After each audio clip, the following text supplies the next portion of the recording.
Okay, thank you everybody for coming tonight to the Zoom meeting, whether if you're on Zoom or if you're here at the Extension office. It's really nice to see such a nice crowd. So it's really glad to have you here, one and all. And again, we are celebrating our 50th year of Tampa Audubon's incorporation. So let's see, next slide.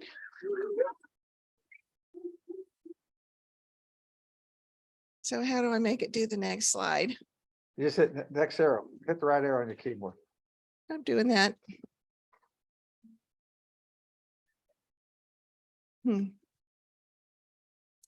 Okay, I'm doing that, Mick, and it's not, oh, here we go. Okay, so so next, I'm not sure what you got going on there. I'm showing it here and it's not showing there. No, you're looking at my share, Oh. not at your PowerPoint. There you go. Don't go back to the. Okay. All right. So we continue to really be making our best effort with Zooming to the people at home. And that's why we have these little microphones here so that they can hear us, but also trying to make the meeting go well for you guys. So thank you for bearing with us both at home and here as we struggle with the technology. We're doing better, I think, every meeting, but anyway. So just in terms of our history, Tampa Audubon's been active for a long time, actually since the 1940s, and it is incorporated as a nonprofit conservation organization. And we are the local chapter of the National Audubon Society, and we're also affiliated with Audubon, Florida. So, and our mission is important to always know. We work to conserve and restore ecosystems, focusing on birds and wildlife, but their habitats too, through education, advocacy, and community involvement. And everything we do is focused on those efforts. So speaking of education, one of the most fun things we do is go out on field trips. And we have a lot of them scheduled for February. And all of this information is also on the website, including, very important, make your reservation with the field trip leaders. So because we are in many cases limiting the numbers of people who can come for things like boat size and things like that. So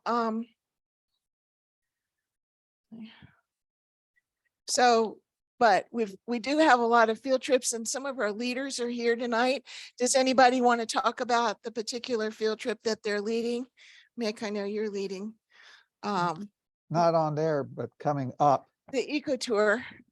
The Eco Tour, the sign-in date deadline is February the 11th. That's a pontoon boat with the recovery laboratory, lots of detail on the website. The people who they redid the Kissimmee River to put it back in its natural state. They'll give a presentation. We go on a pontoon boat and we can see it live. So we're going to get seabirds and the environment and a lot of other good things. The big trip is going to be on like the next slide for the year. And that's Cedar. There's going to be a birding cruise with Carefree Birding January 2024. Details will be published shortly. There's definitely sign up ahead of time.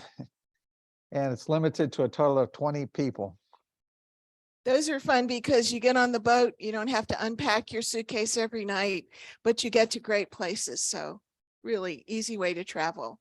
And we have started our Natural Hillsborough class. This is the Ochsner Lifelong Learning Institute of the University of Florida.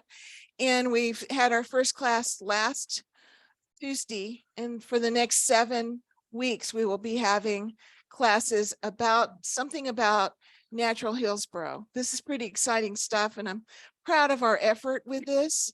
And I just want to say that it turns out this is the 16th year we have offered this class to the Ochsner Lifelong Learning Institute.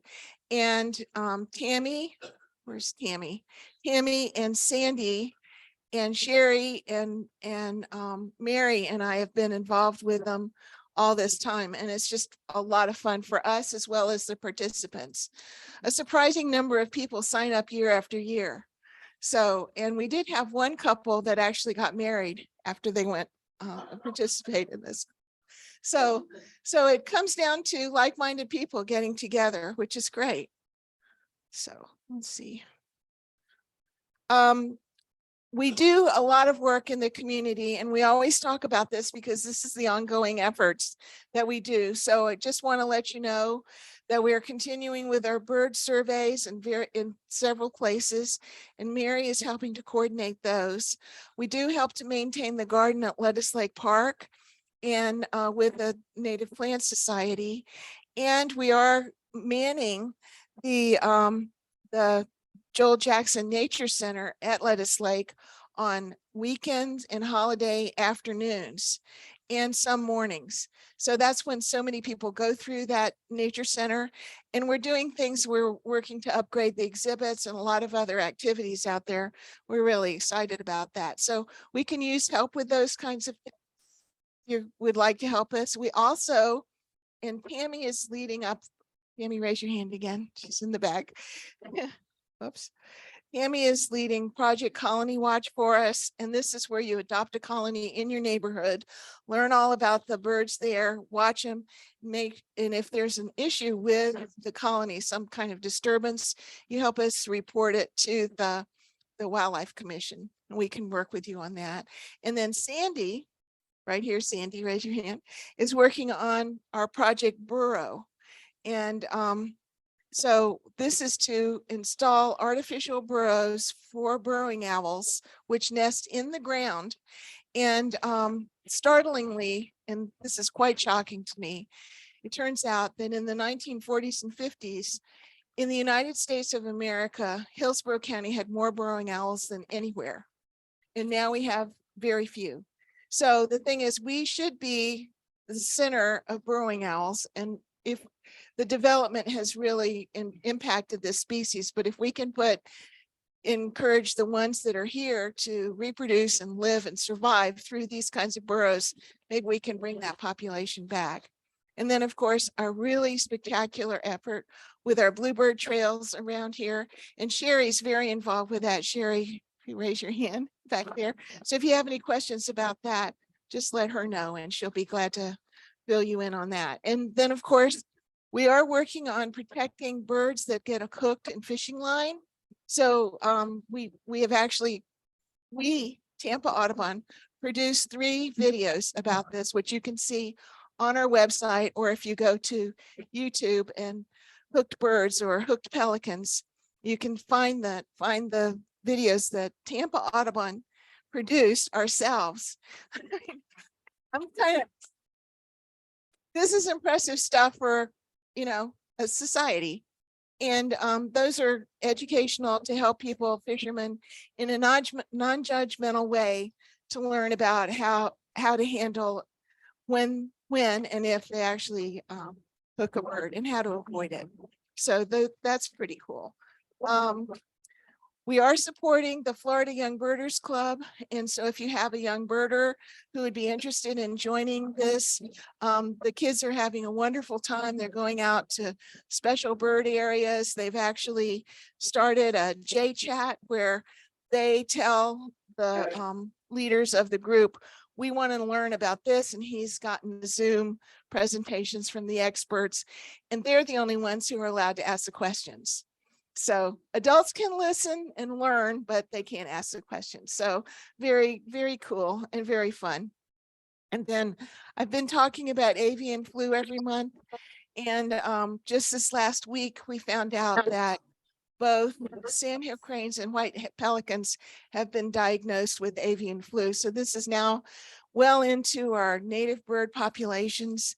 So if you do see a bird at your feeder or dead in the yard or something, it turns out avian flu is 100% fatal when a bird contracts it. So although there's very few known cases of that particular disease being transmitted to people, you don't want to be the one. So, carefully dispose of that animal without touching it with your hands and so forth. So important to know. And our county's environmental lands program really deserves our support. So if you get out on the environmental lands, this is a lot of fun to do. You can find out what's happening.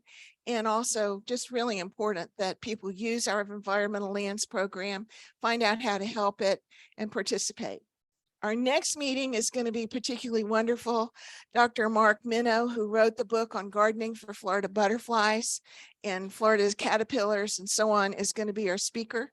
He's coming down from Gainesville to do this for us. So I just want to say, don't forget this next meeting. We will be meeting on Bayshore Boulevard at the Tampa Garden Club, but also by Zoom. So that is the end of my announcements. So now I would like to turn the program over to our speaker for the evening. This is Joe Whalen, and he is in charge of public outreach. I'm getting this wrong for for the Tampa Bay Estuary Program. So, all right, and if everyone, we're going to go through the same sort of tech things, I imagine, in the coming minutes. So, in the meantime, I'm actually just gonna, yes, I don't think I actually need that because I believe I'm just gonna stream my. No, you do need to go back because I can't see. Oh, gotcha. That case. Give me one more second.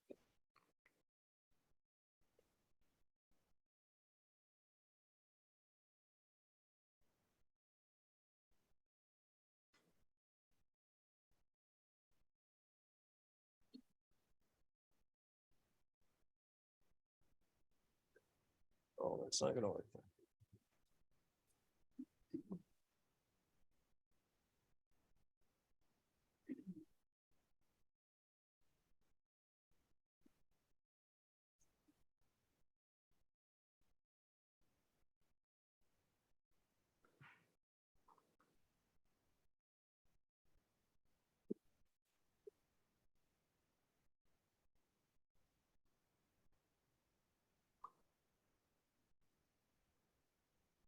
I think you can share your screen from there when you're, Yeah. before you enter the view. There you go.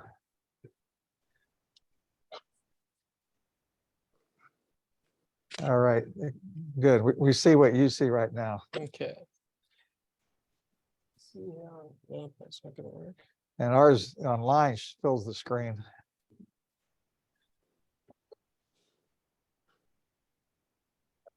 I think that might be the best we can do. Is it coming through good on the virtual Correct. side? It's actually even better because we don't have a, if you hit F11, you'll get rid of the menus at the top. Let's go full screen. What kind of machine are you on? A Mac. A Mac? No I forget, it's a F11. little different on a Mac. They don't have that one. Yeah, but right now, I think what I could do though is there's like hide your toolbar and that. yeah.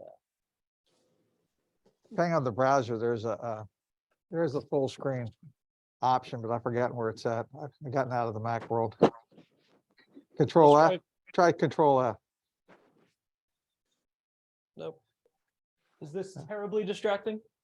That works all right. Okay, we run with that. There you go. While I'm talking to you, this is something I should have done prior to coming up here, but if you would like to grab one of those and pass it down, this is going to be the main thing I talk about today. Thank you. If you want to pass this around, I appreciate you. There's more over here if I forgot anyone. And so what I'm handing out right now is basically what I'm going to be talking about while I'm here. But before I get into that, I'll introduce myself. My name is Joe Whalen. I'm the science communication designer and creator with the Tampa Bay Estuary Program.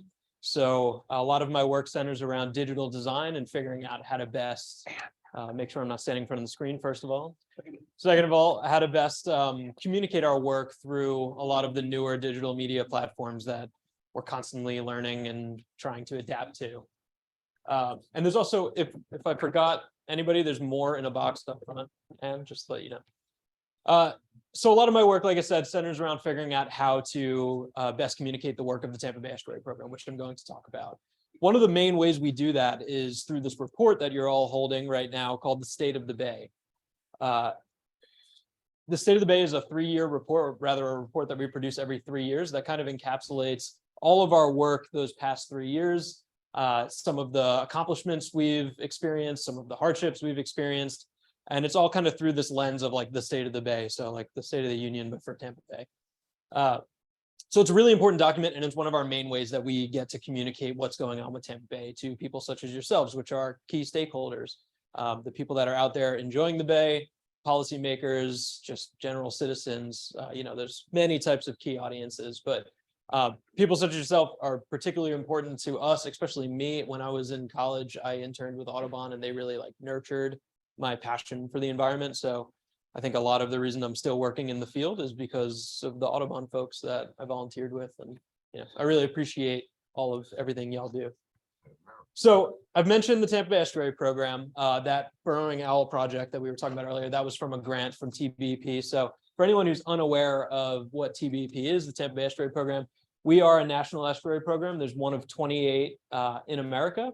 And as you can see, they all hug the coasts anywhere that Congress has deemed a body of water to be an estuary of national significance. So Tampa Bay is naturally one of those.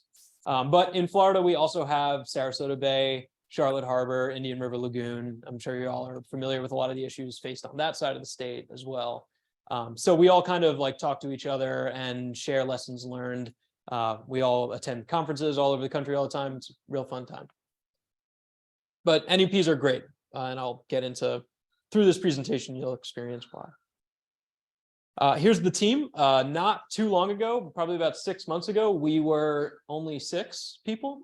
And this is for the first time in TBEP history. We are currently 9. I literally just added these 2 today to the slide because I realized I didn't have them on there. But we recently welcomed an environmental social scientist, Blake Simmons, some administrative help via an administrative specialist named Steph. And then we've also got, public outreach specialists, myself, science communication designer, Marcus Beck, a program scientist who's really invested in open science. So making the work that we do in the science that we invest in reproducible and accessible to a wider variety of audiences, not just scientists, but other people as well. Then, of course, we've got our directors and a restoration ecologist. So that's the team right there. All of this, all of our emails are available online should anybody ever want to reach out to us. And TBEP, as a national estuary program, our work does not get done, even though we are now 9 people, and that's amazing. It's still not enough people to get all the work done that we do. And so really nothing happens at TBEP without the help of our many boards and committees. And so the 2 main ones, the Technical Advisory Committee and the Community Advisory Committee, they all have subcommittees, and all of the work and ideas and progress that those subcommittees make funnels up through the Technical Advisory Committee and the the Community Advisory Committee. All that comes back to TBEP, and then we bring it to what we call our management conference, where we get to help policymakers make more informed decisions, thanks to all of the research done by those various committees. So that's kind of how NEPs work. It's not all the same all throughout the country, but that's kind of our approach. The watershed, which I'm sure a lot of you are familiar with, obviously this is the thing we focus on here at TBEP. But kind of looking at it through these metrics, right? Understanding that Tampa Bay is the largest open water estuary in Florida. The watershed itself, 2,200 square miles. As I'm sure a lot of you know, it's really not that deep, average depth around 11 feet. But there are some places where the maximum depth gets a little bit deeper. The population, we recently crossed over 3 million in the watershed. So I'll be talking a lot about how that's such an issue that we're dealing with a little bit into the presentation here. But we will touch on that. And then, of course, some major tributaries that flow in. That's a map over there. You can see the many segments. I'd like everyone to take a visual snapshot right now of Old Tampa Bay, because we're going to be talking about Old Tampa Bay quite a bit. And again, I'm sure a lot of you are familiar with a lot of the information I'm going to say up here, but just so you know, when I say Old Tampa Bay, that's the area we're looking at. I won't go too far into this. This is just basically how we get our money and how we send it out into the community. We have some funding partners from the EPA through the Clean Water Act, local government partners, SwiftMud, Tampa Bay Water, and every year we like to show them how we turn that $1 into, as of 2020, I believe 2021, into $8.40. So showing that return on investment NEPs are famous for being able to do that. And so, a little bit, like I said, won't go too far into that, but we will talk a little bit later about those grants that we use that funding to support. Before we really dive into the state of the Bay, these are just some of the, so again, I should mention the state of the Bay covers from 2019 to 2021. That's kind of the time period we were looking at when we put together this document. Of course, some of the information I'll talk about is more relevant, but as anyone in the science community knows, it takes some time for us to like assess the data and come up with projects. Things are always kind of running a little bit behind. So that's the time period, and it's a valid time period, even though it's 2 years in the past now. Still tells us a lot about the current state of things. And so in that time period, we celebrated our 30th anniversary. So we're kind of both celebrating things here. It was a pretty big event for us. We also completed an update to our strategic plan, which outlined a lot of the new goals, for example, investing in open science, so making things more accessible to a wider variety of audiences, investing in storytelling. So, that like hooked bird videos, like that's a really good example of how we need to lean into digital content and video to tell a better story, because we all know there's so much reading material out there, and people aren't likely to sit and read everything these days. So, so those videos are a good example of something we're also trying to do in our strategic plan. We also updated our website. So all the things that I'm saying tonight, all available on a brand new website, tbep.org. It's not that brand new anymore, but it's very up to date. It's very good. All of our dashboards, it's all, we try to make it as user-friendly as possible. So that's all available on there. And then we held Basis 7, which was the Bay Area Scientific Information Symposium. And that invited a whole bunch of scientists and outreach professionals to downtown St. Pete, where we got them all together and we talked really in depth about the state of Tampa Bay. So that was kind of like this conversation, but with way more people that know way more about what they're talking about than I do. So instead of making you wait till the very end of the presentation, I like to kind of take the reverse approach and talk about the 3 key takeaways, the 3, like, what is the state of the Bay, and then kind of dive into it a little bit. So you remember that I mentioned Old Tampa Bay. Old Tampa Bay is kind of like the problem child segment of Tampa Bay. It is for a few years now, and I'll show you, the data in a second, but for quite a few years has been showing signs of increased stress, increased amount of nutrient. I always say nutrient. I always combine nutrient and nitrogen. Increased amount of nutrients loading into Tampa Bay has created this reoccurring nuisance algal blooms. And so we really needed to figure out in recent years how to improve tidal circulation there, how to get those nutrients flushing out, and really just starting to focus some of our efforts onto that segment itself. So you'll see a lot of what I talk about will be in reference to Old Tampa Bay. The urgency of restoration, again, this reminded me when y'all brought up the burrowing owl. That habitat is increasingly at risk of being lost to development. And so we're going to talk about how there's lands left to restore and to save for restoration, but if we don't quickly act and keep those from development, we're going to lose them, and we'll in turn lose the ability to restore them. So we'll also talk a little bit about community support. These last 3 years, especially with COVID, that really changed the way that we interacted with our audiences. And we've noticed a lot of like an uptick in people's engagement with our program, especially because of things like Piney Point and the Red Tide events that we had experienced these past 3 years. And so it really kind of changed the way that we interact with people. And there's some good information I'll talk about that suggests that we face a lot of issues, especially with these 3 million people that live here now, in being able to engage everybody in Tampa Bay. But if we can figure out how to get them on our side and how to effectively communicate with newcomers to the area, because a lot of the people moving here didn't originally live here, then we might be successful in continuing the success story that is Tampa Bay. So our program and the work we do is kind of broken into 3 main bins that we call our program priorities. It's clean waters and sediments, thriving habitats and abundant wildlife, and informed, engaged, and responsible community. So a lot of times when we're planning our work at TBEP, we like to think of it underneath these 3 three bins. However, obviously a lot of our work is pretty cross-cutting. And if we invest in a large scale water quality project, we also want to figure out some educational component to it as well. So in your document, you'll see a lot of these infographics, and I won't explain too much, but we're going to start with clean waters and sediments. And you can see here that some of the things we're going to be talking about is water quality naturally, chlorophyll and its impact on seagrass growth, nitrogen loading, the benthic condition, and also tidal tributaries, which are extremely important. Yeah, and then the benthic score. We'll be talking a little bit about those things. So we'll start off with benthic. So benthic is, there might be a good amount of jargon in this presentation, so I'll do my best to communicate what it is. But when we talk about benthic, we're talking about the organisms that live in the sediment under the water in Tampa Bay. So clams, worms, oysters, shrimp-like crustaceans, and mussels. And like all of the other indicators that we track here at Tampa Bay, we've created an index to better collect data on the health of benthic organisms. And so you can see here, this ends in 2020. This index estimates the health of Tampa Bay's benthic populations. Between 1993, I'll do my best not to stand in anyone's way. Between 1993 and 2019, we've seen that average score increase. So that was a pretty good sign. But recently, lower trending scores in Old Tampa Bay, and specifically Hillsborough Bay, has resulted in a drop again. And so that's kind of like, you'll see a lot of these colors throughout this presentation, the green, red, and yellow. Obviously, when things are in, it's a stoplight theory here, or not theory, philosophy here. When things are in red, that's a sign that we need to kind of redirect management actions to that specific bay.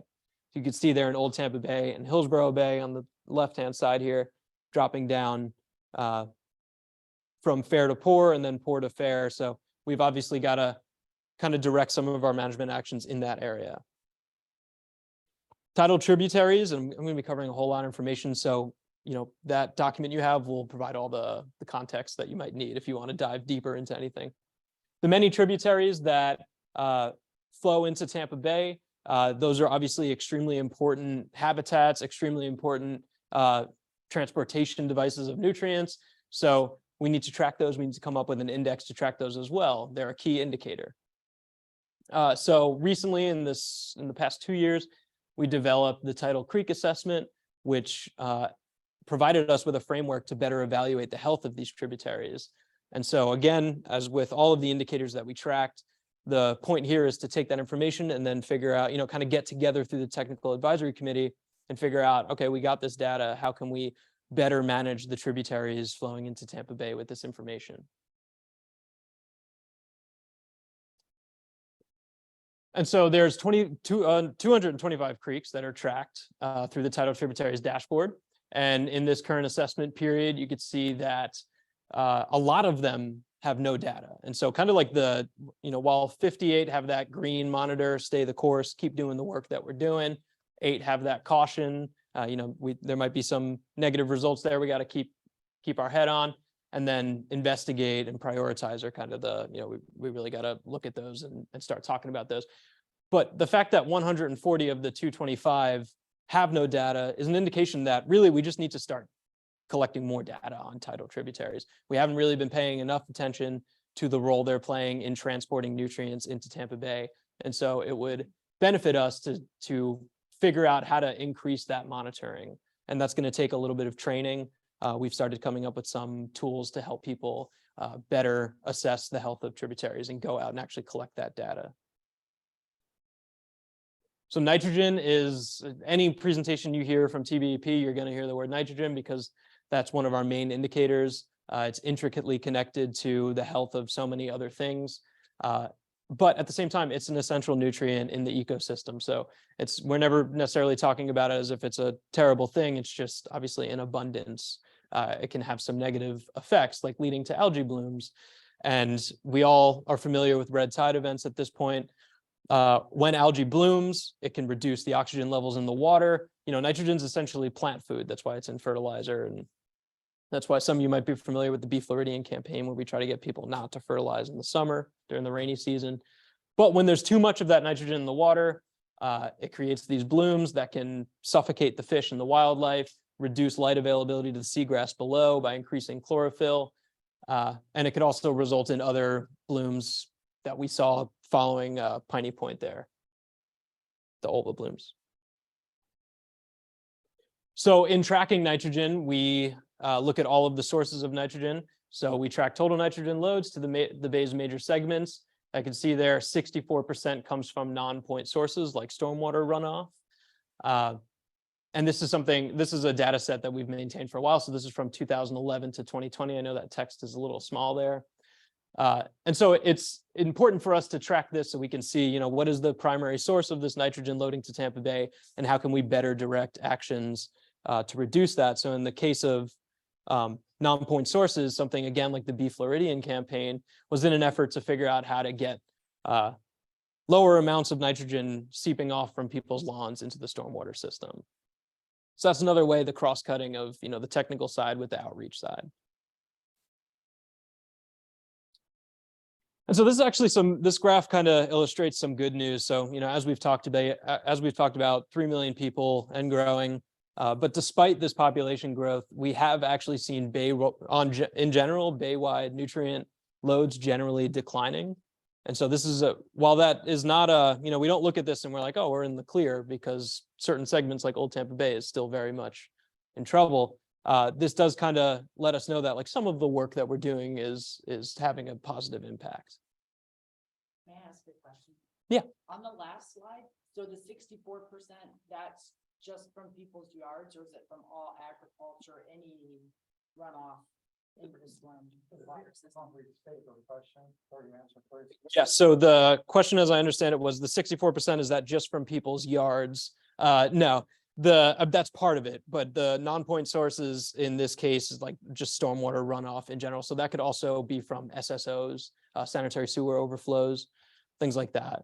And for anyone who can't see, some of these other sources are domestic point sources, groundwater and springs, industrial point sources, fertilizer losses, and atmospheric deposition.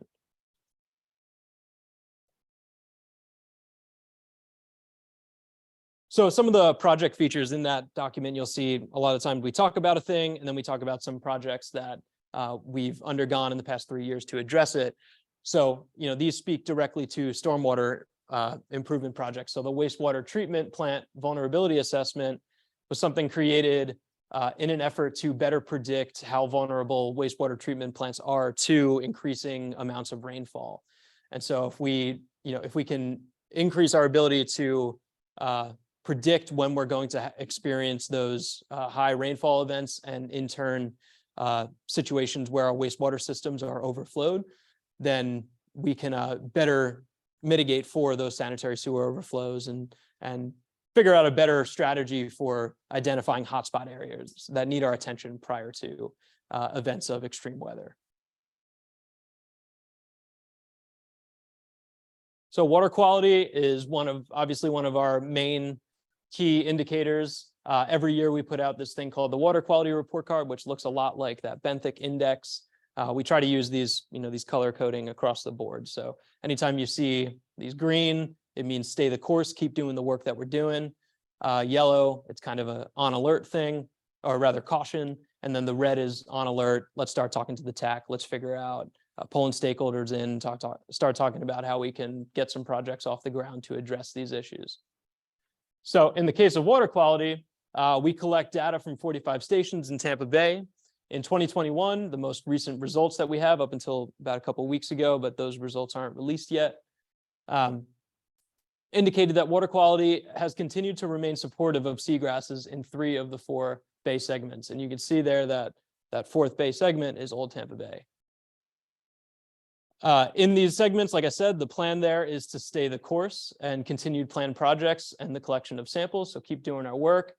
For anyone who might not be able to see, the other segments there is Hillsborough Bay, Middle Tampa Bay, and Lower Tampa Bay.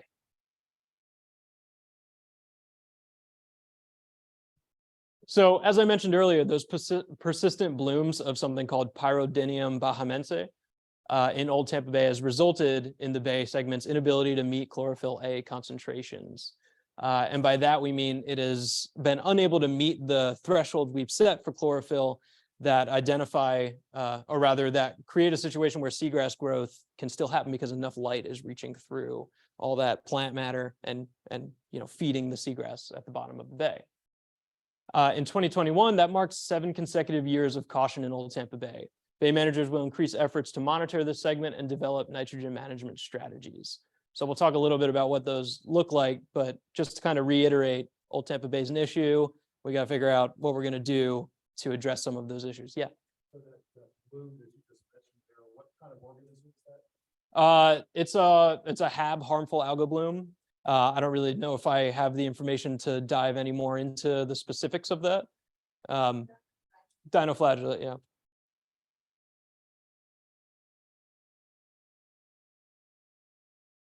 And some project features, like I mentioned, we always try to apply a project feature to help you see what this work actually looks like. One of these was looking at that pyro, how they vertically migrate in the water column throughout the day and figuring out how we can better understand those patterns and propose some solutions to lessen the bloom amounts or lessen the cell counts. And so one project suggests by increasing shellfish grazing, we can increase the amount of, or increase the opportunity for shellfish to filter out the water and thereby reduce the amount of pyro cells in the water column. And another interesting one, I'm sure a lot of us here are familiar with Twitter, the major red tide event that happened in 2018.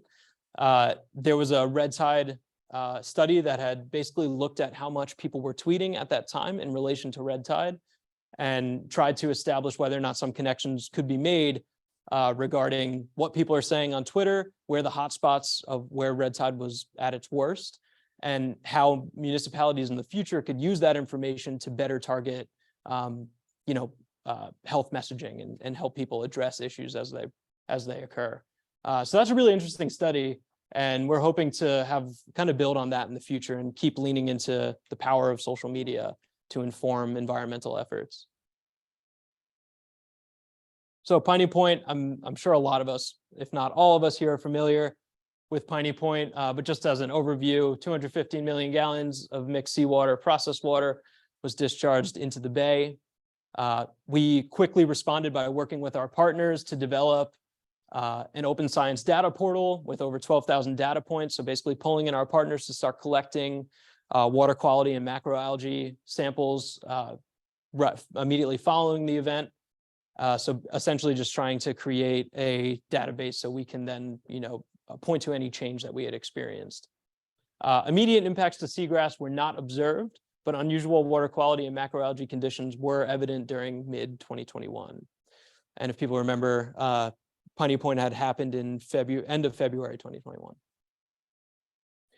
So as a little context about Piney Point, emergency releases have occurred in the past, but and when they did, they usually resulted in the nuisance harmful algal blooms, like I mentioned. And as of recent, a closure plan is in place for Piney Point. More information on that is available by attending one of our management conferences. I know that's probably not likely, but there is some news in that vein. We're still kind of waiting on how to best make that news public and what our role as TBEP is in that closure, because we're not actually in charge of closing the plant, obviously. So we talk a lot about water quality. Water quality is very, very intricately connected to seagrass growth, right? Without water quality, good water quality conditions, we can't have seagrass. And seagrass is really the success story of Tampa Bay. Our ability to regrow seagrasses here through water quality improvements is really an example to a lot of the other national estuary programs in the country. And so this is just 5 species here. We've got turtle grass, widgeon grass, stargrass, shoal grass, manatee grass. A lot of the times if you're out, you're likely to see turtle grass and widgeon grass. But sometimes if you get lucky, you could see stargrass. So in 2014, a little bit of context about that success story. In 2014, Tampa Bay, for the first time since like 1950s, had met its seagrass recovery goal of 38,000 acres. So that was a pretty big deal for us. We threw a party. It was great. We threw many parties, I believe. I wasn't with the program then, but and then in 2020 we increased that goal. So we were riding the high of having met that target, increased it a little bit, But unfortunately, that same year, total acreage then began to drop to 34,298 acres. From 2019 to 2021, a total of 6,000 acres has been lost, 4,000 of which occurred in Old Tampa Bay. So just kind of reiterating that point, Old Tampa Bay, we're really seeing some issues there. I think I probably speak for everyone at TBEP that this current observation of seagrass is lost is really the call that we're hearing, that we really need to like reinvest ourselves. We got to start working with our partners again. We really got to figure out, not that we've ever stopped, but we need to address this seagrass loss in the same way that we've done it before, which is water quality improvements, not by going out and actually planting seagrass. I put this in here just again to remind people this is Old Tampa Bay. I think at this point we might know, but this that area there with all the dots, that's Old Tampa Bay. So we'll talk now about thriving habitats and abundant wildlife. We're going to talk a little bit about the Habitat Master Plan, which is TBEP's master plan for restoring habitats in Tampa Bay and identifying goals, long-term goals for amounts of habitats that we'd like to restore. Talk about the threat of developed land to our ability to restore those habitats, fisheries monitoring, and necting communities or fish communities. So like I mentioned, the Habitat Master Plan, this was updated in 2020. We've had this plan for a while, but in 2020, we kind of re-updated all of the goals, the timelines, and it's kind of based on this idea that prior to the 1980s, many of the bay's habitats were destroyed due to development. All those people moving in, we had to find a place for all of them to live. But now we recognize that these habitats are critical and they're critical coastal habitats. Yes. My first meeting, so forgive my ignorance, but Sure. I assume there's no chemical one can add to the water supply to counteract the nitrogen. But is there any possibility of like genetically modified bacteria or something that could address certain problems in the water system, or is that crazy? I don't think it's crazy. I think it's a valid question. I know that we don't have any ongoing projects that are using that as a tactic. So it might be a question for like, a better water scientist than I. Oh, sorry. Yeah, so the question was, is there any opportunity to use some sort of chemical, biological species to counteract the increase in nitrogen? And my response was, I don't know if we invest in any projects like that. So unfortunately, I don't know. I could give you a really good answer right now. But I would imagine that if you like Googled that, you'd probably find something. So, yeah. I was just going to say that using biology is what the wastewater treatment plants and the big stormwater ponds and so forth uptakes of nitrogen. You can see that. Yeah. So yeah, in that sphere, I know that kind of work's happening on a larger scale. And just to reiterate what you just said for the microphone, in like wastewater ponds, there are chemicals used to mitigate the amount of nitrogen in the water. How that's taking place on a larger scale, like in a total estuary, I don't know. I don't know that we have any projects that have addressed that, but it's an interesting idea. So yeah, we routinely monitor these habitats, all of the many habitats that fall within the Habitat Master Plan. And the updated plan in 2020 serves as a guide for coastal restoration, mitigation, and conservation opportunities. So kind of the real success here was that we updated the plan. That was difficult to do. You can look at some trends here. I know it might be hard to see for some folks, so I'll kind of give the cliff notes here. But in general, we're seeing a good amount of red on this graph. So, or this table rather. And what this is showing us is long-term trends, losses or gains in certain habitats in Tampa Bay. These are the habitats that we monitor as part of the Habitat Master Plan.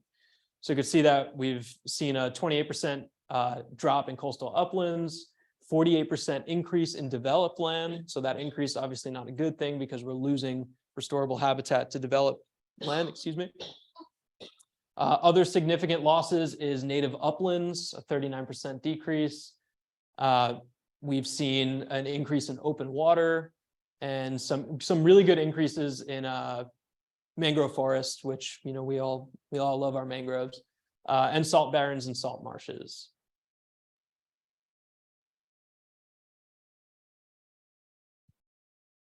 So while Bay managers have initiated and completed hundreds of restoration projects, progress is still needed. Quite a bit of progress is needed to meet the goals that we've set for several habitats.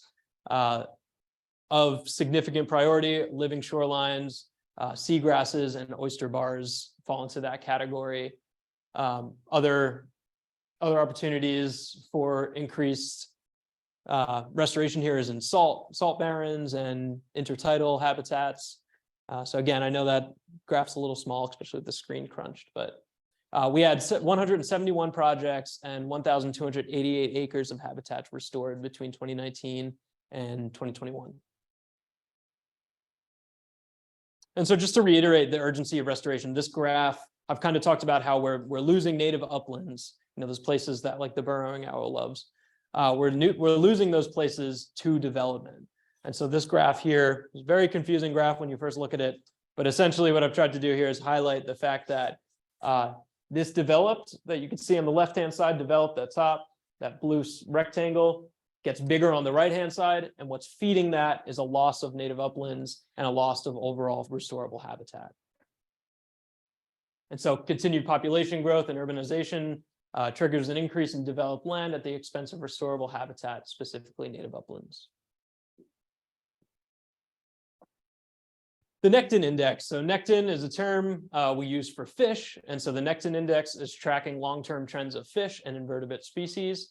The data collected is relative to habitat use, species composition, and diversity and community structure, meaning those are the things that they're looking at. The data is looking at what kind of species are there, the diversity of those species, and the community structure. And then from 2019 to 2021, Nectin communities have remained in the green or stay the course in all bay segments except Hillsborough Bay. So again, we've kind of mentioned how Hillsborough is kind of right underneath Old Tampa Bay and in having some issues these past couple of years. But generally, when we're staying in stay the course, that's a good thing. That means that we can continue doing our work and we can continue passing these thresholds that we've set for ourselves, or staying within them rather. So Hillsborough Bay, that caution score, it's really gonna, like I've mentioned, it's gonna push the TAC to talk with the management conference and figure out better ways to improve fisheries conditions in the coming years. What does that mean, fisheries? Fisheries, so fisheries like meaning the habitats where fishes live. Fish live. Yeah. No. Yeah, no. Fisheries is like, I guess, yeah, I'm trying to think of the best way to describe it. Catch-all term for places where fish live within Tampa Bay. Yeah, our fisheries. So this is a really interesting project feature. How many of us here are familiar with hard bottom habitats? We got a couple people. In Tampa Bay, while we might not have coral reefs, we have these great things called hard bottom habitats. And until relatively recently, we were really unsure of where they were. We had identified them as being of particular concern because we knew that a lot of fish would start the early stages of their lives there, or rather start in the estuary, move to these hard bottom habitats before moving out into the Gulf and then returning back. So these hard bottom habitats, which are these like limestone outcroppings, and that you can see a picture there on the right, kind of looks like reefs, but they're not. It's not actual all reefs. They provided sort of rest stops for these fish on their way out into the Gulf and back into the estuary. So we knew that they were a place where fish were congregating, and so we decided to track them. And you can see there, these, I know they might be really difficult to see, but these red dots are all the places in Tampa Bay where we have found hard bottom habitats to exist. And so there's quite a bit there. And now, a big goal is to figure out how to further protect these places from, these are now considered hotspots of where we need water quality to be really good, because we need those hard bottom habitats to stay. All right, we got past a lot of the technical stuff. Now we're going to talk a little bit about the outreach. This is more my side of the house. So I'm excited to talk a little bit about like what has community engagement looked like for Tampa Bay Estuary, the Tampa Bay Estuary Program in recent years. We'll be talking a little bit about how we communicate with people digitally. We'll be talking about our grant programs, which I know some of y'all are familiar with. We'll be talking about our volunteer opportunities, and yeah, another grant program. We have the Tampa Bay Environmental Restoration Fund. So behavior change, if you talk to a lot of environmental scientists or outreach professionals in recent years, you'll hear them bring up behavior change, because I think a lot of practitioners have realized that we no longer can just create outreach campaigns and expect people to behave the way we want them to behave. It's just not. People operate based on emotion. They don't always operate based on rational thought. So we can tell someone to stop smoking, but until we figure out how to reduce the social norming that's making them think it's okay to smoke because their friends are doing it, or because it's cheap, whatever the reasons are, we're not going to be able to stop them. So the same thing, the same marketing approaches or tactics need to be applied to the environmental effort to really inspire large scale change.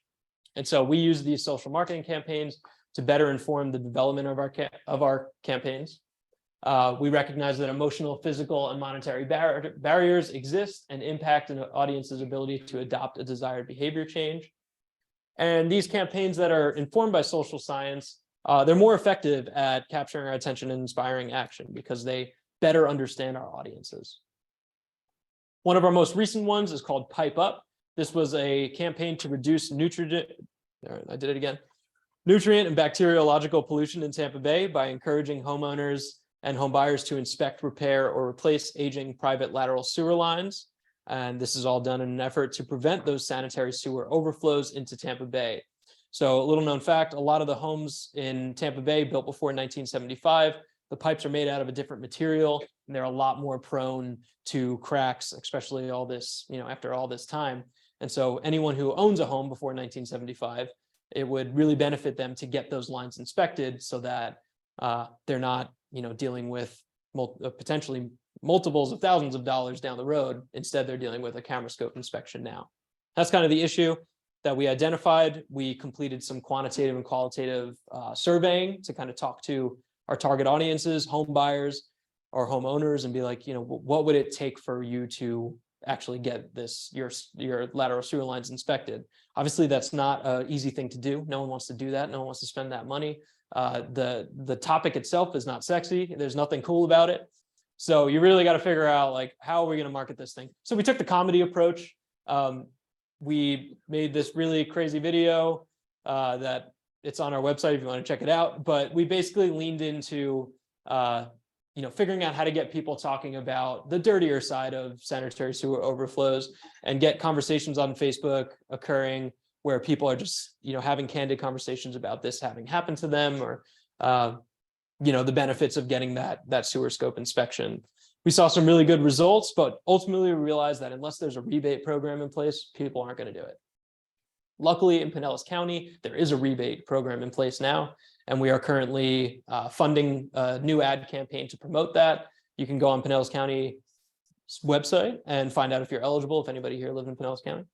But it's good that that exists now, because now we can we've got the data that suggests that people will get the scope inspected if they have rebates. Now we got to put our money where our mouth is and try to get people to do that. Give a Day for a Bay is our volunteer program. This is an excellent opportunity. I know Audubon has a lot of volunteer opportunities as well. Often we collaborate, but our Give a Day program is a really great way for us to engage with the community. Between 2019 and 2021, we had 25 events, 35 partners, 9,175 pounds of debris and litter removed. We planted 2,680 native plants and overall engaged 1,388 volunteers, including folks from all different parts of the Bay and ages. I'm going to skip that slide for time. So participatory science, you might have heard it by a lot of different names, like citizen science. Recently, the new suggestion or guidance from EPA is to replace the term citizen with participatory. So a little fun fact there.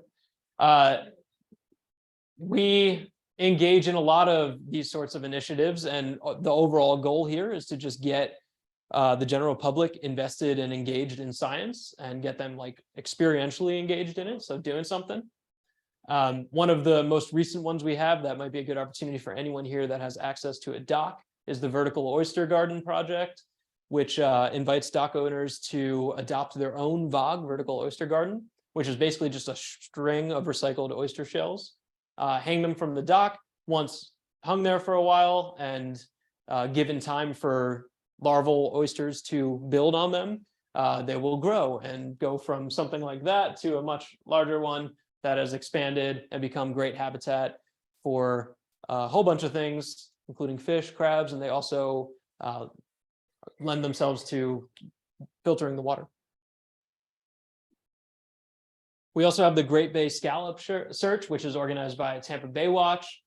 This invites boaters to go out and search in the seagrasses for scallops. If anyone's ever been out snorkeling and you've seen a scallop, they've got these hundreds of blue eyes. It's a really great sight. And so this is a really fun opportunity to get people out into the water snorkeling, to just get them outside, engaged with the natural environment, while also collecting some data that we host on tbep.org on a dashboard. And we can look at, changes in abundance of scallops over time. TBERF, the Tampa Bay Environmental Restoration Fund. This is one of our primary ways of funding large-scale projects in Tampa Bay. We've created a whole bunch of habitat through the Tampa Bay Environmental Restoration Fund. We've invested in some really innovative projects, and we've just directed research and directed funds into the hands of researchers and scientists in Tampa Bay. And it's really how we've gotten a lot of our work done.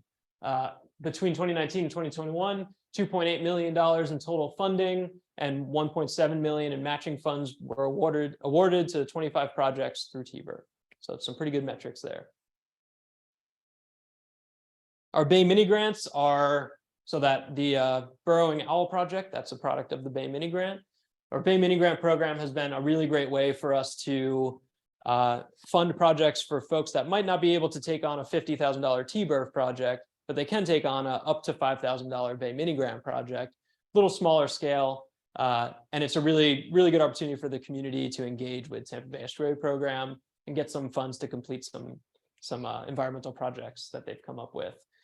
We like to prioritize new issues each year. So if some of the data we've collected on invasive species or the Nectin Index, benthic, whatever that data tells us, we then use that to reframe the issues in our Bay Mini Grant program. So again, just a way for us to create some cross-cutting overlap between what the data is telling us and how we engage the public.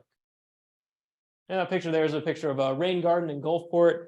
We've had filmmakers apply for Bay Mini Grants. We've had community groups, neighborhood associations, educators, scientists, a whole bunch. It's all funded by the tarpon tag over there, but I'm going to go back. I thought that slide was a little bit earlier. We're having fun. I won't spend too much time on this. I know there's a whole lot of icons and numbers, but basically 3 years ago, we recognized that if we want to do a better job of communicating with our audiences, in the same way y'all are producing these videos, we need to track and do a better job of understanding what sorts of digital metrics we should look at. And so you can see here are a whole bunch of numbers. We're looking at things like how much people are viewing our videos, how well we're gaining new contacts on our email marketing platforms, and then our social media platforms, how well we're communicating with people there, because we cannot deny that that's where a lot of the people are communicating these days. It also helps us to look at, what is the main age of our primary audiences? How's that changing? Are we communicating more with men, potentially fishermen and recreational boaters who we know are a key audience of ours? By looking at all of that, we can reframe our communication approaches, and we could do a better job of being more intentional with the way that we frame future campaigns. So here's a just real quick thing of, what works. What's, as a National Estuary Program, trying to participate in digital media in the 21st century, what are the things that are working? And this is different for everybody. But you can see here that, and if this at all is of benefit to anybody working in social media in your own respects, or just engaging new people through the Audubon, you can kind of see here that something we've seen a lot of success with is history of Tampa Bay. That's a picture. That's like it's a fish picture. It's a picture of fish. Don't remember the exact post. Pointing people to important information regarding how to report, seabird hookings or animal strandings. Some information on scallops. We did something on Piney Point, which was obviously, it was the right time to do it. It was top of mind for a lot of folks. So by providing that information, we filled a role that they needed. They needed information on it. And we did things like AMAs where we got a scientist to talk about, we got a staff scientist to talk about some of the issues facing Old Tampa Bay specifically. We also created a photo archive. I guess this information is relevant to y'all if you ever are doing any digital design or need photos. We routinely update a photo archive on Unsplash, it's called, unsplash.com/TBEP. All those photos are free to use for anybody who needs to use them. And I take all those pictures and try to keep it updated as often as possible. So you can access that and use them as you wish. And it's all Tampa Bay specific. There's quite a few birds on there. It's all Tampa Bay specific photos. So. And then our tarpon tag, I imagine some of you are familiar, but our tarpon tag is our specialty license plate. There's a whole bunch in the state. I know you have a lot of options to choose from, but if you choose the tarpon tag, which is one of the cheaper ones, you're directly funding those Bay Mini grants. And so it's a really great plate. In between 2019 and 2021, 6,931 plates were registered in the state of Florida, and $230,000 was awarded to 57 Bay Mini grants. So it's doing good work. So a look ahead here, what's next for TBEP in 2022, 2023, 2024, and so on. We've got quite a few things. I could never put them all on one slide, but some of the most relevant ones I feel is a hooked pelican campaign. So obviously that's big right now, right? People are talking about that. There's a lot of good work. Eckerd College did a really great study on that. I know Audubon's obviously invested in some of that work. We're looking to apply that behavior change philosophy to a new campaign targeting, how to get people more educated on the proper way to handle that situation if it does occur, and really identifying, not making assumptions about what people need to know in that situation, but doing the research to figure out the best ways to communicate with those fishermen. And so we're looking forward to doing that. I'm sure I'll be talking with some of y'all about that when we get ready to launch that campaign. We've got a seagrass scarring campaign in the works, which is targeting how to get boaters to be more sensitive to the fact that they're ripping up seagrass when they don't obey those slow wake signs. And those seagrass scars run deep through Tampa Bay, and it make it a lot harder for us to grow seagrass in those areas because, once it's scarred, we all know what scars do.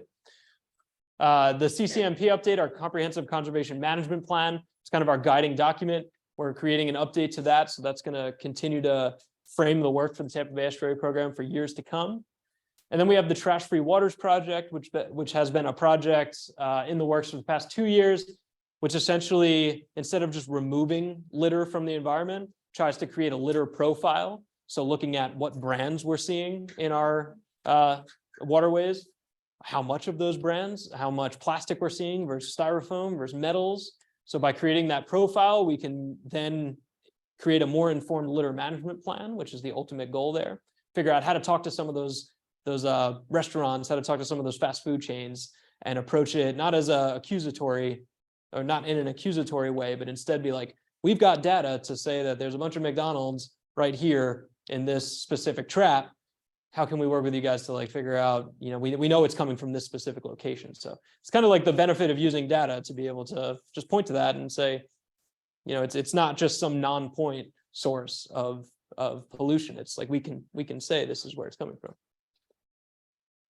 And that's it. I feel like I said a whole bunch of things. If there's any questions, I would gladly take them. Ann has a microphone, so if you have a question, raise your hand so Ann can put the microphone in front of you, so people at home can hear the question. Sure. Just hold I on. have a question. So I don't know any of the data off the top of my head, but of all of those things you talked about, what would be what's causing all of the manatee declines? So I know if we're looking at the East Coast of Florida, the Indian River, who's obviously had some significant issues with manatee, premature manatee deaths. I think the issue there was starvation, right? So it's a lack of food, it's a lack of seagrass. Yeah. So and so I know that a lot of the to mitigate that, there's been ideas of feeding them lettuce, but I'm pretty sure lettuce is kind of like Cheetos to a manatee, right? It doesn't have all that super good nutrition that seagrass has. People So at home, what's type your happening questions in the River chat and I will is post them for you. I say again, post your questions in the chat. I don't think we're there yet in terms of a manatee's relationship to this current seagrass acreage, but it could happen. And of course, manatees are always, at risk of propeller strikes, and we need to keep working on that too. And so that's a lot of what our Manatee Awareness Coalition focuses on, or So- the work that they've done in the past. So I'm talking to the people at home. People at home, if you have a question, put it in the chat and I'll say it for you. Because this microphone is going to be used for the people here to talk, so you can hear the questions posed here. So put your questions in the chat, please. Any other questions here for Tammy? Put it up near your face. Tampa Bay Water. Not that I can speak to right now that I know of. I imagine there are some, especially considering a lot of the projects we work on, Tampa Bay Water is involved into to some degree.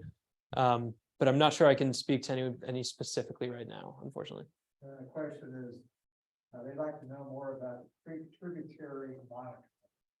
Yeah, so the tidal tributaries monitoring. So again, the headline of that project is that we've only recently started to monitor, collect data on tidal tributaries, and we recognize that they are essential habitats. They provide a extremely important role in the overall ecosystem of Tampa Bay, and that they're primary transportation vehicles of those nutrients. And so, like I said, recognize that they're important habitats.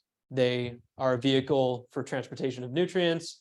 And so we need to start collecting data on how healthy they are, but unfortunately, we've only just begun, so we really don't have that much data to begin with.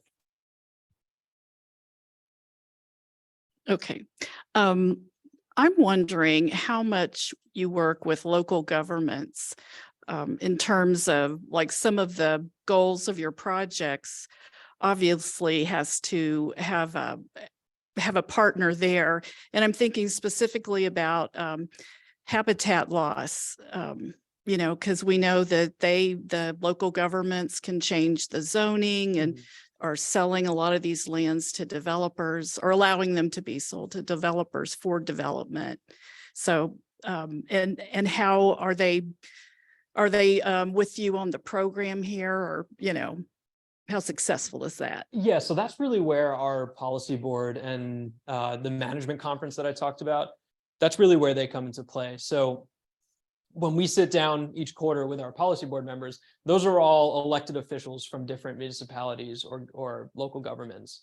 And so, by sitting on the Tampa Bay Estuary Program's board, they've expressed an interest in being on our side and kind of, listening to the data and basing their policy decisions on that data. So that experience that we have with them, that day that we get each quarter to present our work, is really our primary way of taking the data, getting it into the hands of the people that are going to make the decisions. And we have seen a lot of success. I mean, that's the management conference is arguably like one of the reasons that national estuary programs are so successful, because it's collaborative. So we're working with all of these scientists, all these outreach professionals, to get them to funnel all that data and put it on the desk in front of the policymakers.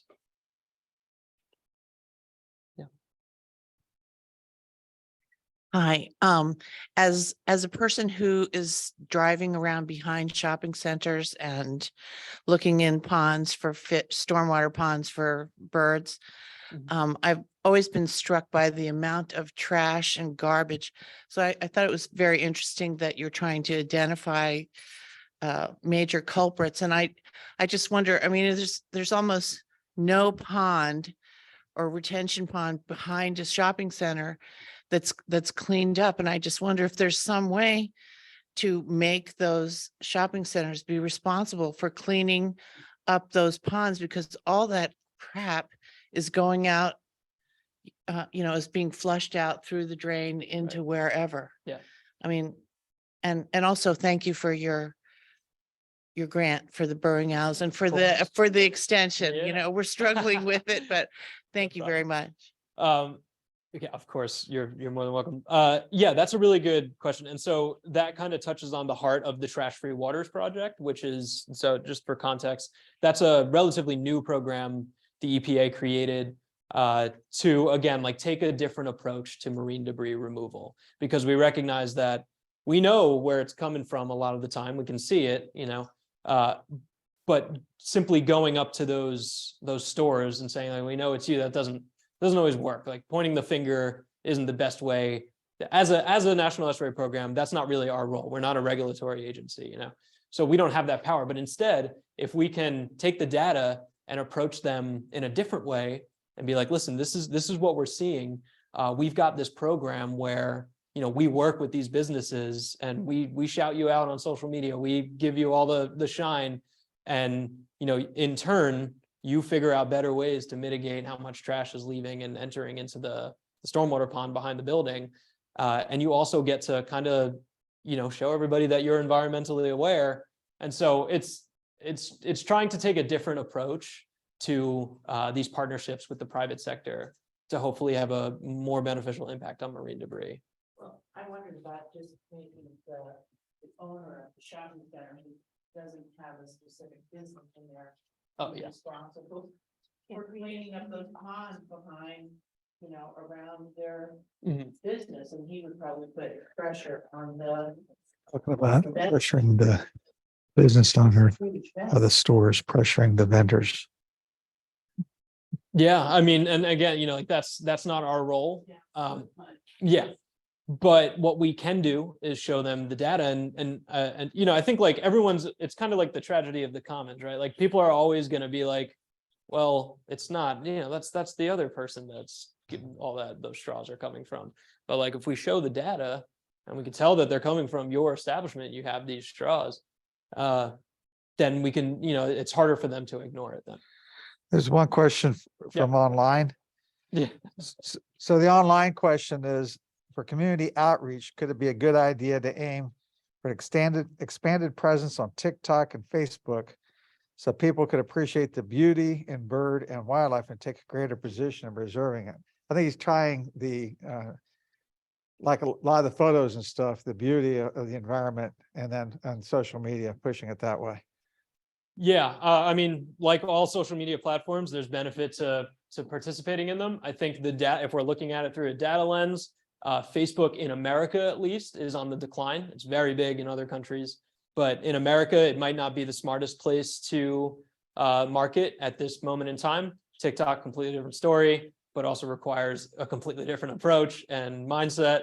And that's the thing about being a scientific organization or program, like figuring out how to participate in that realm is difficult, right? Because you want to be like true to your mission. You want to not embellish anything.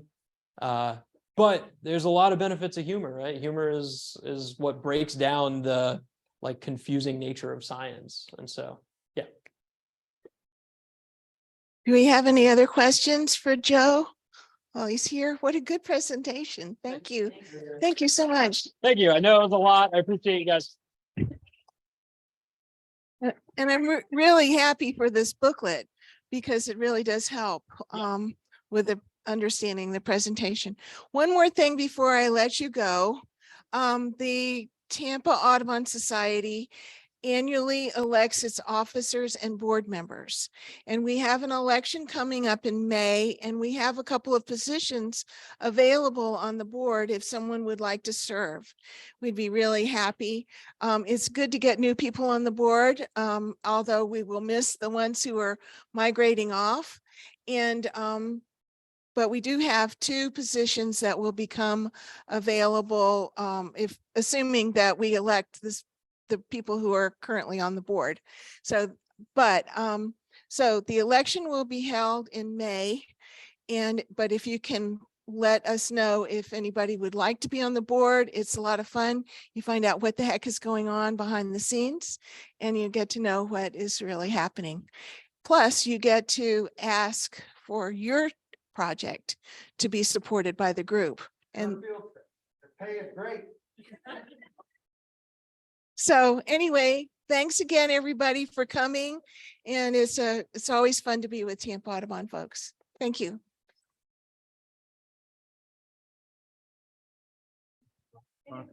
Thank you, everybody. I'm going to end the Thank Zoom. you. Oh, yes. Thank you for being here.